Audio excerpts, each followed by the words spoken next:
নমস্কার বন্ধুরা, আপনারা দেখছেন স্টার নিউজ। বলিউডের বিতর্কিত অভিনেতাদের তালিকায় নাম রয়েছে অভিনেতা আদিত্য পাঞ্চালির। নিজের অভিনয়ের থেকেও বেশি বিতর্কের কারণে বারবার শিরোনামে এসেছেন অভিনেতা। একাধিকবার বিবাহ বহির্ভূত সম্পর্কে জড়িয়েছেন আদিত্য। কবির বেদির কন্যা পূজা বেদি থেকে কঙ্গনা রানাওয়াত সকলেই রয়েছেন অভিনেতার প্রেমিকাদের তালিকায়। বলিউডের অভিনেতাদের বিবাহ বহির্ভূত সম্পর্কে জড়ানোর বিষয়টা কিছু আশ্চর্যের নয়, তবে আশ্চর্য করে আদিত্য পাঞ্চালির স্ত্রীর এই বিষয়ে প্রতিক্রিয়া। চলুন বন্ধুরা বিস্তারিত জেনে নেওয়া যাক। 1986 সালে 4 হাত এক হয়েছিল আদিত্য এবং জারিনার।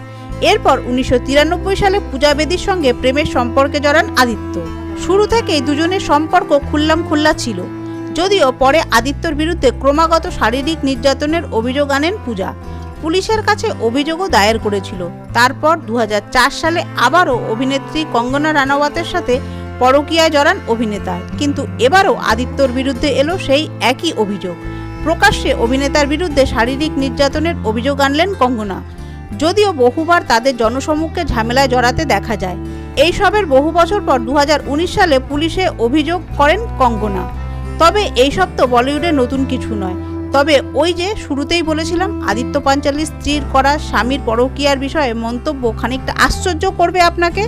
একবার এক সাক্ষাৎকারে জারিনা বলে, আদিত্য খুবই নম্র স্বভাবের মানুষ, ভীষণ মিষ্টি, বাড়িতে কোনোদিনও তেমনভাবে ঝামেলাও করেনি, গায়ে হাত তোলা তো দূর।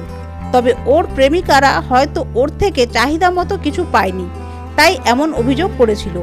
এখানেই শেষ নয়, জারিনা আরও বলেন, আদিত্যর পরকীয়ার সব সম্পর্কগুলোর সম্পর্কে আমি আগে থেকেই জানতাম, কিন্তু সেসব নিয়ে বেশি মাথা ঘামাতাম না আমি।